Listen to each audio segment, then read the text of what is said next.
Sur le 87 combats, 55 j'ai gagné par KO. Moi j'adore faire ça. Wesh, wesh, wesh, wesh. Ces 22 premiers combats, c'était 22 victoires, 20 KO. J'ai boxé au moins 50 champions du monde. Lui il a pas vu, mais moi j'ai pleuré ce jour-là. Après j'ai mangé de la purée pendant un mois.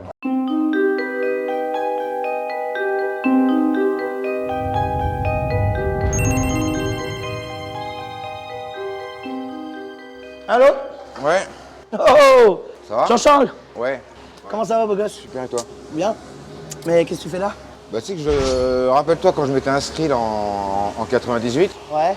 je m'étais inscrit pour l'année. En 1998? 1998, je m'étais inscrit à l'année. Malheureusement, j'ai eu un petit souci au niveau du pied. Ouais. Donc je voulais savoir si je pouvais terminer mon, Oui, tu peux tenter. Oui, mon mois, ok, mais sans avoir à rajouter, si possible. Oui, bien sûr, bien entendu. bah, c'est très Mais gentil. donc Merci tu vas beaucoup, reprendre ouais. la boxe tu vas reprendre la boxe pour. Je fais pas un gros truc, Donc tu veux que je m'occupe de toi comme avant? comme avant.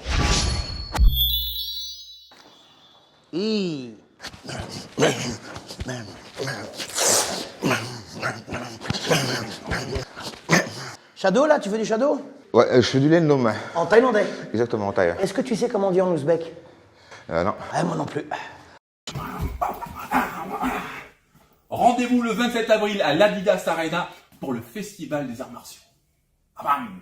Donc on profite des fêtes de fin d'année pour faire un beau cadeau à tous ceux qui aiment les arts martiaux, hein, votre frère, votre soeur, votre grand-oncle, votre grand-mère, que sais-je.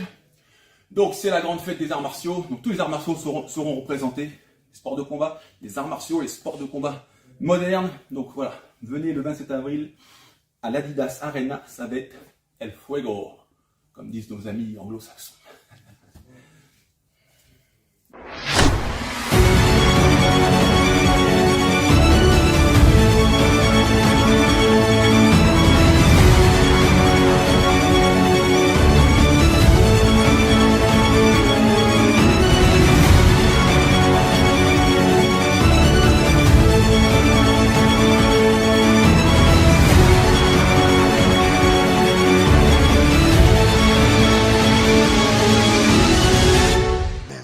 Voilà.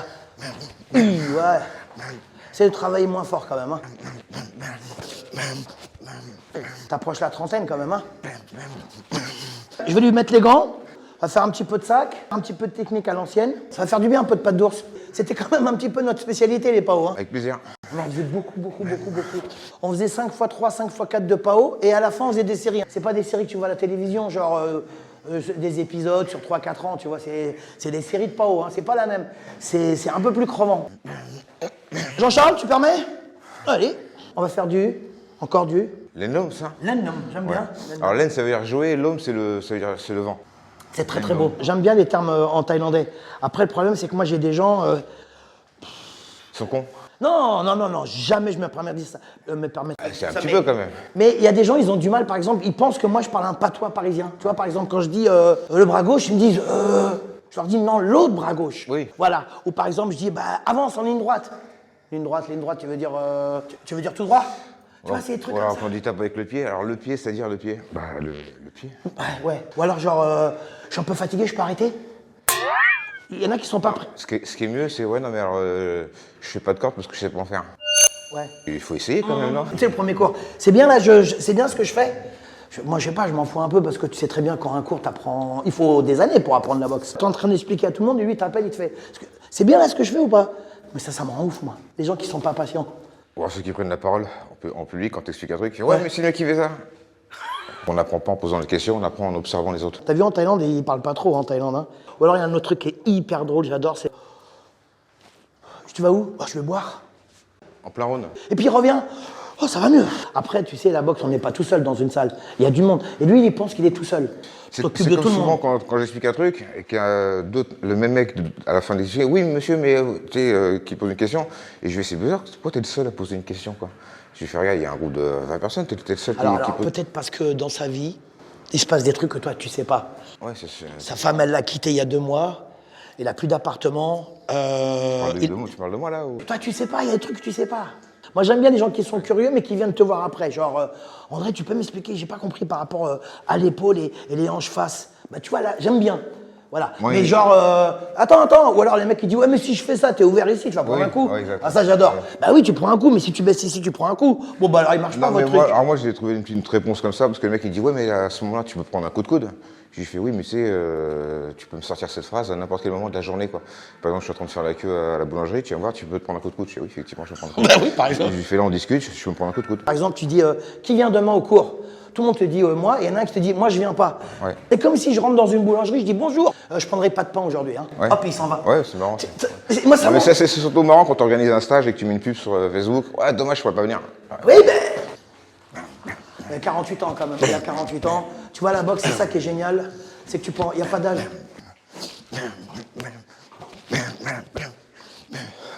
Ouais. Mais tu sais, la technique, c'est à vie. Hein. Et en plus, comme il enseigne, il fait très attention à ce qu'il enseigne. En tant que prof, tu réfléchis de ouf. Moi, je réfléchis vachement hein, à ce que je monte, à ce que j'explique. C'est ma plus belle histoire d'amour dans ma boxe. C'est la plus belle histoire d'amour. C'est le meilleur boxeur que j'ai jamais eu. Bah, t'as changé ma vie, hein. Oui, et mais- t'as changé la vie de plein de gens. Merci. À qui je change la vie aujourd'hui, quoi. Merci. Et à travers lui, j'ai réussi à m'affirmer, mine de rien. Tu vois, j'ai pris conscience de plein de trucs dans la boxe, tu vois. Et lui, parce que tu le vois comme ça, les mecs qui disent, ouais, Skarbowski, c'est un combattant de légende, il met des KO de ouf. Mais il s'entraînait comme un ouf. Il venait 2 fois par jour à la salle. Des séries à kick 500, des séries au sac. C'est pas comme ça. Hein. Et puis ma femme, à l'époque, elle me disait que j'avais la janoïde. Jeannot, c'était la janoïde. Jean-Charles, je l'ai eu en 92. J'ai commencé à 15-16 ans. En fait, c'est sa maman, elle m'avait posé une question. Un jour, elle m'a dit, André, excuse-moi, je vais faire l'accent roumain. André, tu crois que Jean-Charles, il peut faire quelque chose dans la boxe? J'ai vu une chose, il tournait avec Tidjani Biga et avec d'autres mecs de la salle qui étaient bien meilleurs que lui. Hein. Il bronchait pas.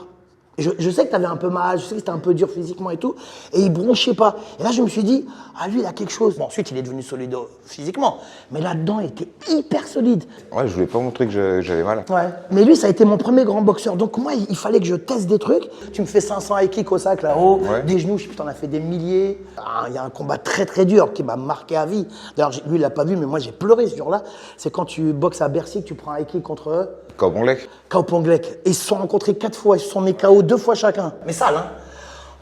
En Italie, sale, après l'année Peut-être qu'il m'a dernière. pété les dents, la gencive, le palais, quoi. Ouais, il t'a déchaussé les dents. Même le palais, Ouais, ouais. il m'a pété Putain, c'était un truc de ouf en Italie. le palais de l'intérieur et les gencives. Et t'étais en train de gagner le pire à chaque fois. Ouais, ouais. Et à Bercy, je me rappelle, il se prend un high kick, on peut le dire, hein, aujourd'hui mémorable, mais qui m'a marqué, moi. Et là, tu tombes, et je me rappelle, l'arbitre, il commence à compter. Moi, je suis monté directement dans le ring, et je t'ai mis tout de suite en PLS. Et t'étais KO, et là, j'ai commencé à pleurer. Je me rappelle, j'ai pleuré de tristesse, ça m'avait fait super mal. Après, j'ai mangé de la purée pendant un mois. Ah ouais, bah oui. Et à partir de là, moi, dans ma tête, ça a changé. Je me suis dit, la boxe, c'est beau, mais c'est dramatique quand même, parce que c'est quand même vachement violent. Tu sais que ça m'a... Et donc, ouais, donc ces 2 premières fois, tu sais, que j'ai réfléchi, tu sais, le premier coup de coude qui m'a mis en Italie, En Italie, ouais. il m'avait mis un coup de coude circulaire que j'ai bloqué assez facilement. Et il m'en remet un deuxième circulaire que je bloque facilement. Et il va pour m'en remettre un troisième. Et le troisième, au lieu de me mettre circulaire, il allait direct, bim. Et je venais juste de jeter mon protège-dents 2 secondes avant, Ouais. comme ça, pour faire cool. C'est-à-dire, on y va à l'ancienne, sans protection. Ouais. Je sais pas si ça te rappelle que... Ouais, ça me rappelle quelque chose, moi. De faire ça, c'est bien. Je faisais souvent ça, quoi. Je jetais mon protège-dents, là, il a réussi à me péter la gencive, dedans et le palais à l'intérieur. Ce jour-là, ouais, je crois que c'est la dernière fois que j'ai jeté le protège-dents, quoi. Je parle de ça parce que les combats qui m'ont fait le plus progresser, c'est forcément ceux où j'ai perdu, où bien j'ai sûr. dû bien réfléchir. La deuxième fois, à Bercy, quand j'ai analysé après la vidéo, j'ai vu qu'il est parti comme ça en arrière Ouais, sur un coup de poing, touché, mais il a exagéré, quoi. Il a fait Non, signe, il a- quoi. oui, il a simulé un Ouais, peu, Il a ouais. simulé comme Il est s'il était fort, un petit il peu est sonné. fort. Et il sait que moi, je suis puncher, donc là, tout de suite, je vais pour lui rentrer dedans, boum, et je me prends le coup de pied. Alors, je me suis dit, il m'a eu quand même 2 fois d'affilée sur des techniques de feinte. La première fois, je pense qu'il m'a mis 2 fois le coup de coude et le troisième, il était bon. Et la deuxième fois, il était sonné pour me mettre le coup de pied. Et la troisième fois, je l'ai boxé au Raja, donc là, c'est carrément chez lui. Pareil, j'étais en train de gagner comme les 2 premiers, j'avais un peu le dessus physiquement. Et à un moment donné, je mets un coup de poing et il part dans les cordes comme ça, les bras en bas. Et moi, je me dis, je vais pas me faire un. Je vais l'attendre. Je descends les mains, je regarde, je fais non. Et on me regarde et puis on voit qu'on s'est compris. Ouais, Et après, j'ai gagné. il a capté. Mais c'était un fin stratège. Hein. Élu champion de l'année en 99. Il y a une petite anecdote, c'est qu'avec Kao Ponglek, après le premier combat où il m'avait pété la gencive et la bouche, quoi, j'avais décidé de mettre un terme à ma carrière Ouais, je me pendant un petit rappelle. moment. Ouais. Je me rappelle, tu me l'avais Et dit je suis à parti le l'aéroport. visiter là où il habite, à Korat, c'est à quelques 200-300 bornes de Bangkok, dans son petit village chez lui. Il savait pas que j'allais venir, hein, j'ai sonné à la porte, il m'a super bien accueilli. Ouais. Je lui ai demandé s'il n'y avait pas un hôtel à côté, quoi. Il m'a dit non, mais tu dors chez moi. C'est trop gentil. Bon alors, effectivement, donc il y avait qu'un lit on a dormi dans le même lit. Ouais. Après ça, c'est tes histoires. Hein. Et après, on s'est reboxé. Ceci ne nous regarde On pas. s'est boxé 3 fois par la suite. Ouais, 3 et fois. pour rigoler, quand je le vois, je lui fais mais alors, à chaque fois que tu boxes un mec, tu l'invites à dormir dans ton lit ou... Il fait non, t'es le seul. J'étais en Thaïlande 2-3 mois. Ouais. Et en Thaïlande, je faisais des combats dans les bars. Ce qui fait que je revenais, j'avais beaucoup plus d'expérience que ceux qui étaient partis juste ou s'entraîner ou qui n'étaient pas partis du tout. Quoi. Il y a 2-3 bars dans Pattaya avec des combats de Muay Thai pendant 2-3 heures le soir, mais entre Thaï, mais c'est des faux combats. C'est des combats chauds, c'est pour le. Il n'y a pas de. Mais boxe bien, les mecs, attention. Hein. Oui, mais c'est des anciens boxeurs. Ils sont payés 200-300 bahts par le bar pour faire un. 300 bahts, c'est rien, c'est 10 euros quoi. Quand ils vivent au jour le jour, c'est mieux que rien, surtout qu'en plus, ça n'a pas vraiment d'effort, parce que c'est pas des vrais combats, quoi. C'est des combats pour rigoler. Mais quand il y a un phalangue c'est un étranger qui arrive, qui demande à faire un combat, bon, bah, il n'y a pas de bourse, évidemment, quoi.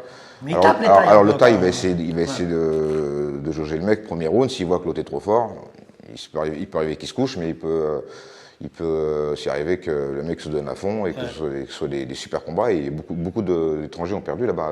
Ouais, il y a beaucoup d'étrangers, c'était pas très sympa. Moi, j'ai vu des Australiens ou des. Ouais, mais ils perdaient à chaque fois. Hein. Tous les grands costauds, ils perdaient à chaque fois. Quoi. Super fort, les mecs, ils avaient au moins 25 kilos d'écart. Je voyais le Thaï, il était comme ça.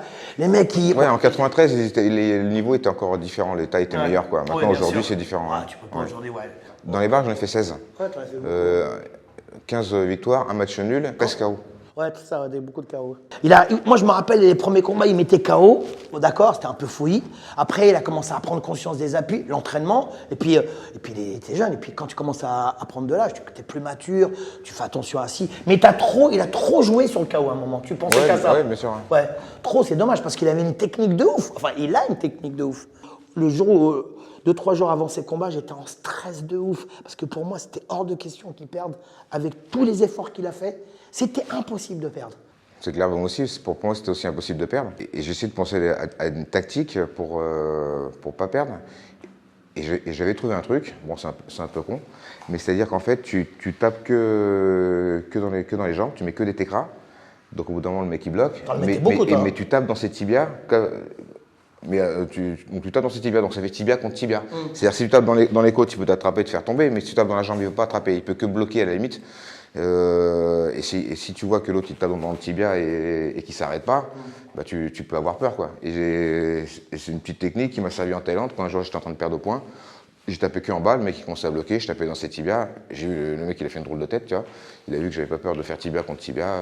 Bon, c'est un peu brutal comme tactique, mais elle fonctionne quand même, hein, parce que l'autre. Ouais. Bah après, c'est brutal un peu. Oui, c'est brutal, ce que je veux dire, mais ça fonctionne. Personnellement, à chaque fois que je boxais, enfin pas à chaque fois, mais ça m'arrivait plusieurs fois que des Thaïs sont venus me voir après le combat, notamment Boakao, pour me dire que t'as les os durs. Tu fais mal.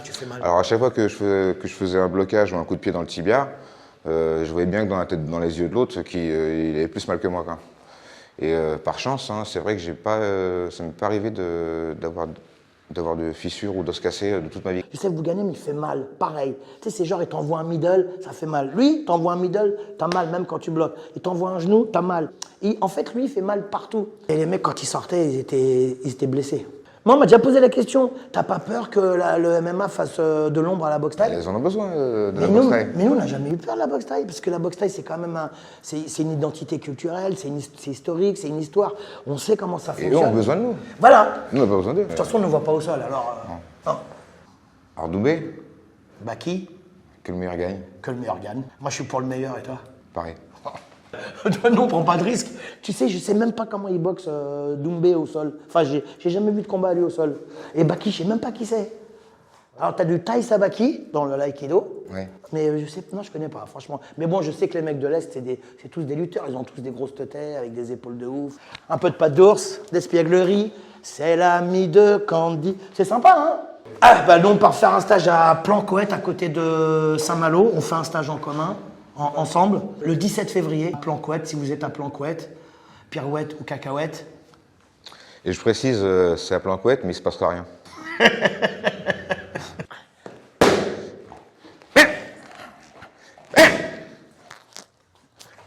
Toi sur la garde quand même, un petit indigène des faubourgs du 18e. Bam, bam, bam. 3, juste 3. Bam, bam, bam. Ça cogne quand même encore. Hein. 2. Oui, encore. Encore. La petite droite derrière. Il percute. L'autre. 3. Ok.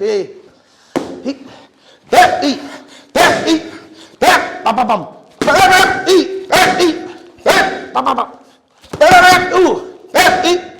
Et on revient en garde. On laisse souffler une seconde. Parce qu'après, il y a le sac. Ça monte très très vite, ça en plus. Et lui, il tape très très très fort. Tu veux dire un truc à la caméra ou pas? Non, rien de spécial. Il se passe rien, je te dis. Je m'en fous. Non, n'insiste pas. Je m'en fous. Pas d'ours toujours. Point, coude, un peu de genou. Ça rime. Quoi? Pas d'ours toujours. Enfin, presque. Ouais. T'es des vieux ce short. C'est le même de l'époque celui-là. Non, c'est un récent ça. Genou. Eh oui. Coude. Oui. Au coude. Coude. Comme tu veux. Oui. Oui. Oui. Boum, boum, boum, boum. Ça me fait rappeler des choses tout ça. Oui. Attention, je peux faire des coups de pied retournés, mais je le fais pas. Oui. L'autre genou. Oui.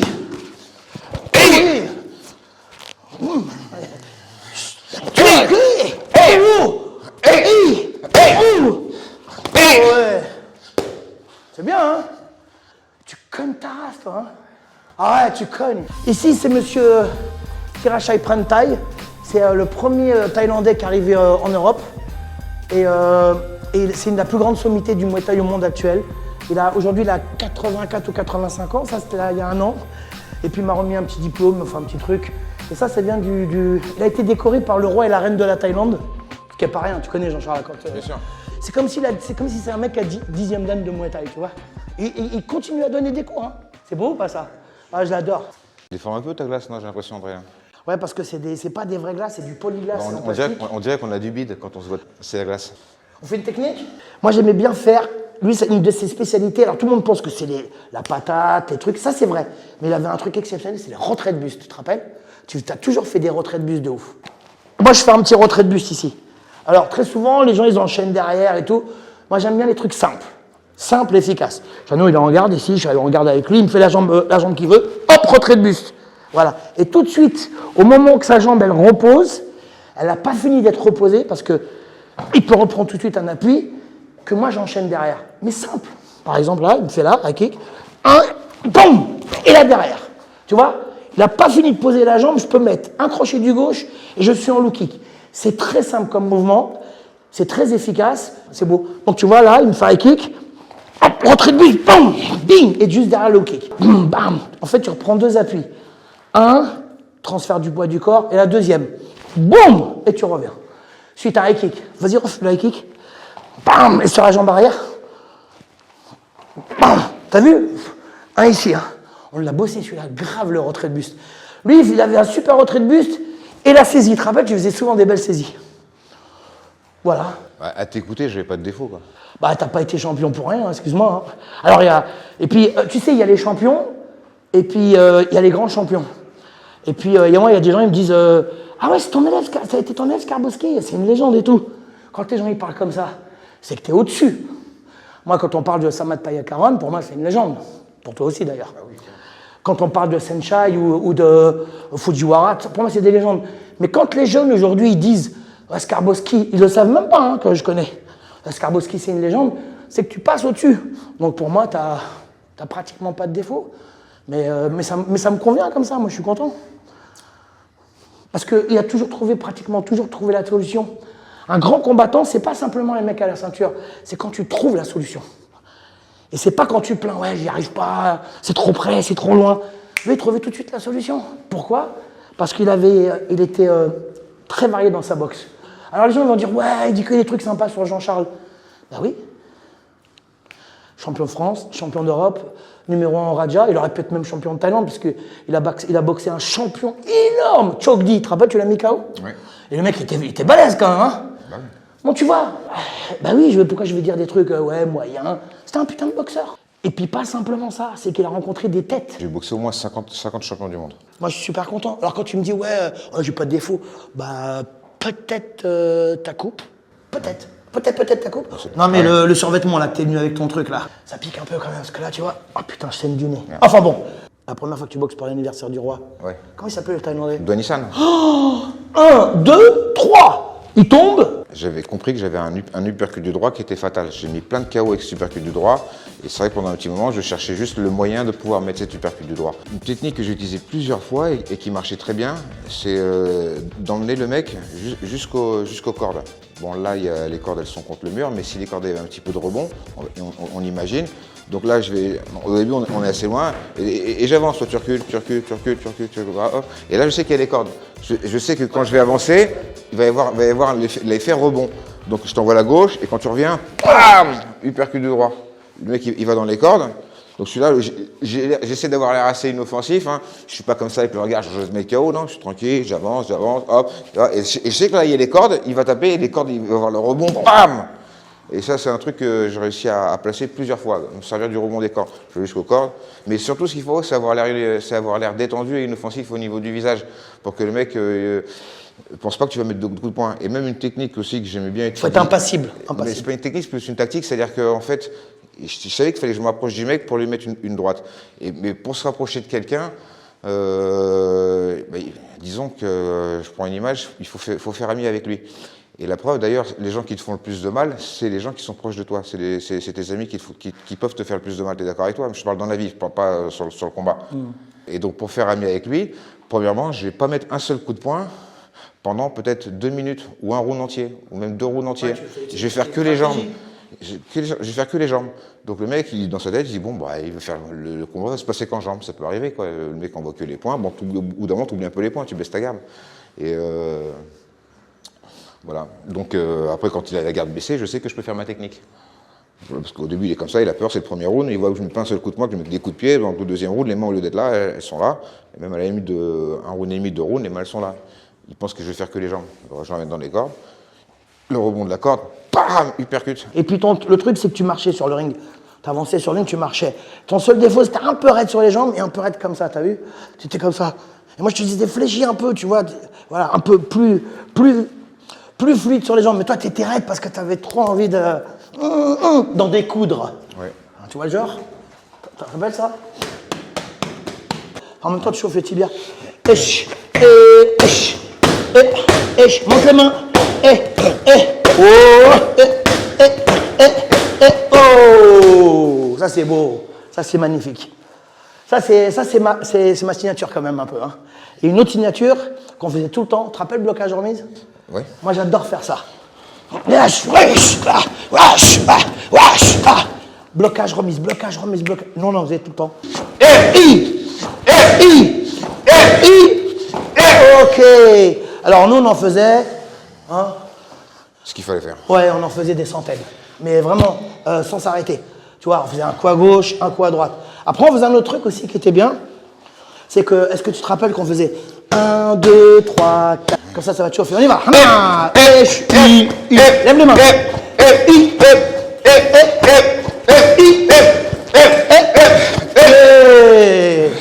Alors, il y a un truc qu'il a bouffé beaucoup, c'est que j'avais un sac en hauteur, rouge, on aurait dit une poire, et on faisait que des high kicks, tu te rappelles? Ouais. Ouais, il y avait le sac à genoux aussi, mais des high kicks. Un jour, il me dit, je fais quoi, André? À chaque fois, il venait me voir, il me dit, je fais quoi là? Je fais, tu vas me faire 500 high kicks la jambe droite. Il m'a jamais dit, ouais, nanani. Ok, il arrivait, il faisait 500 high kicks. Je puis il y en a qui tenaient le sac et puis il comptait. Il faisait 500 high kicks. Mais il était haut, le sac, il faisait 1m70 au moins, tu te rappelles? Et lui, il levait la jambe, tac, tac. C'est hyper dur. On fait du Los Paus? Je suis. Allez! Parti. T'as peur ou pas? Non, je me suis fait une raison là. D'accord. Donc là, parce que tu m'as dit que tu viens à la salle, c'était parce que tu étais en 98, tu étais inscrit.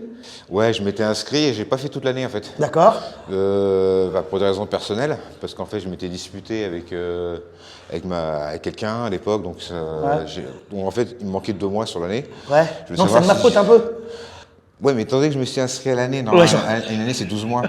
Donc là, même 20 ans après, je compte récupérer mes 2 mois que j'ai pas fait. Enfin, c'est la moindre des choses en vrai. D'accord. Et tu sais pourquoi je rigole? C'est parce qu'en 98, ça faisait un moment que tu payais plus la boxe. Ouais, mais c'est une question de principe. Donc tu veux finir tes 2 mois? Si tu veux pas que je te mette des mauvais commentaires sur des mauvais commentaires. Des mauvais avis. Ouais, non, mais parce que je vais te mettre une étoile et ça va te faire perdre des gens, ça. Moi, je suis super d'accord. Mais une étoile, c'est bien quand même. Hein. Ouais, parce qu'on peut pas en mettre 0, quoi. Mais généralement, c'est les gens qui disent ça, c'est les voisins qui se plaignent du bruit. C'est pas les gens qui sont venus s'entraîner. Ah, t'as eu ce problème, toi? Ouais. Quand tu habites à Paris, il y a du bruit. Bon, moi, il y a un mec, il est venu il y a 1 an, il habite à côté là-bas. Ouais. Il a 23 ans, il est venu à 17h. Ouais, salut. Ouais, salut. Et moi, je dis salut, il me dit ouais, bonjour. Et moi, je croyais qu'il voulait s'inscrire. Ouais. Je dis bonjour, c'est pour la boxe. Il me dit ouais, j'arrive pas à bosser, il est 17h, j'arrive pas à bosser et tout. Je dis ouais. Il me dit il y a du bruit avec le sac. Je dis t'habites où? Il me dit dans l'immeuble d'à côté. Moi, à 21h, il n'y a plus de cours. Il n'y a pas de cours. J'ai pas de cours le week-end, Jean-Charles. Pas de cours le week-end à 21h. Tu sais ce que j'ai fait ici? Ici, là, tout le plafond et les murs, c'est des faux plafonds et des faux murs de 40 cm justement pour éviter qu'il y ait du bruit. Je suis monté voir le couple, c'est un couple âgé, je suis allé les voir. Je dis ça fait du bruit, il me dit on n'entend plus rien. Ça coûte un bras de faire tout ça, tu vois. Ouais, salut, excuse-moi, j'arrive pas à bosser, tu peux. Puis il rentre chez toi. Tu sais, il rentre dans ta salle comme s'il était chez lui, c'est interdit ça. Bah oui. C'est que je peux le balayer, puis après je peux tomber sur lui si je veux. Avec un coup de coude. Ouais, non mais ça me rend ouf. Bon, enfin bref. Bah, j'étais venu parce qu'en fait, je voulais reprendre la compète là. Ah, c'était ça la surprise. Je vais faire du MMA maintenant. Et tu vas boxer quand? Ouais. Ah ouais? Ouais. Et tu veux que je m'occupe de toi? Voilà, tu t'occupes de moi. Quand même. À l'ancienne? À l'ancienne. Est-ce que tu es prêt à souffrir? Bien sûr. Est-ce que tu es prêt à changer de fringue? Parce que j'ai appris qu'en fait en MMA, les bourses étaient plus importantes qu'en Muay Thai. Ah bah ça c'est pas faux hein. Voilà donc. Je pense qu'avec un combat en MMA, ça aurait fait toute ta carrière en boxe thaï. Hein. Tu prépares un combat de MMA certes, mais tu contre qui? Alors là, je sais pas. Frank Ropers peut-être. Ouh là là, ouh là là là là là là là là là là. Frank Ropers, moi je pensais que c'était. Moi je les connais pas. Je le connais pas. Et puis c'est des mecs qui marchent bien. Bah, il était au club de Ménil pendant un moment. C'est des PAO uniques. Ah, ils sont en cuir, je les ai fait faire. Je les adore, mais je les aime. Hein. Ça, c'est mon outil de travail. Et ça, c'est comme si j'avais une jazz basse ou une précision ou une Thunder basse. Ça, c'est des PAO exceptionnels. Je les ai fait faire, ils sont en cuir. Je les aime. Tu vas pouvoir taper dedans, Jean-Charles. Tu sais pourquoi? C'est un honneur. Tu sais pourquoi? Parce que tu le mérites. Allez, on y va. Oh, ça shoot toujours comme avant. Hein. Oui, oui, oui, oui. Oui. Oh, monte la garde quand même. Attention, il y a du Jean-Claude dans moi. Hein, rappelle-toi. Oui. 1,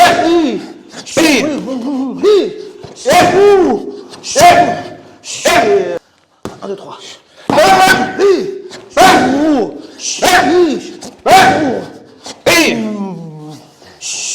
Oui, les coudes. Oui. Oh, ça cogne. Hein.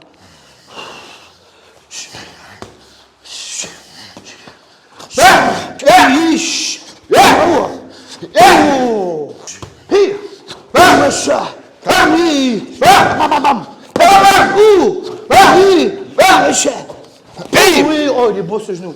Monte la garde, attention, je peux te toucher, je peux. Je le ferai pas. C'est qu'on dirait on n'a jamais arrêté les PAO ensemble. Regarde, comme si c'était... Tu me fais un petit doublé ou pas? Bah oui. Et on y va, rien, double.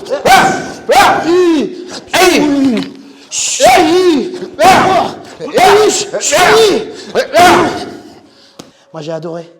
Ça m'a fait rappeler des sensations, des belles sensations de l'époque. Vraiment, c'était charmé. T'as vu? Toujours amoureux de la boxe? Toujours. Amoureux de la boxe. Plus que jamais. Des passionnés de la première heure. Ouais. Est-ce que tu veux tâter du tibia? J'aimais bien cette phrase. C'était notre ami, Pascal Eglicky, que j'embrasse, qui disait on va tâter du tibia. Tu te rappelles de ça? Et les absents auront tort. Il y en a un autre qui disait ça va être chaud et chaud. Ah, le pauvre, Daniel Alouche. Ah, que j'embrasse aussi. Oh. Bah moi, je vous remercie de me suivre. Merci beaucoup, André. Merci. Si vous avez aimé la vidéo, n'hésitez pas à vous abonner à Karaté Bushido. Au passage, un petit bonjour à Greg MMA. Ouais. Ben moi, c'est pareil. Merci Jean-Charles. Merci, André. Merci Karaté Bushido, que je suis depuis 1975, mine de rien, c'est pas rien. Hein. Et si vous avez aimé la vidéo, mais même si vous ne l'avez pas aimé, hein, et même si vous ne l'avez pas vu, faites clic, c'est pas grave, ça nous aide. Faites vivre la boxe. Merci à tous, merci Karaté Bushido, merci Jean-Charles.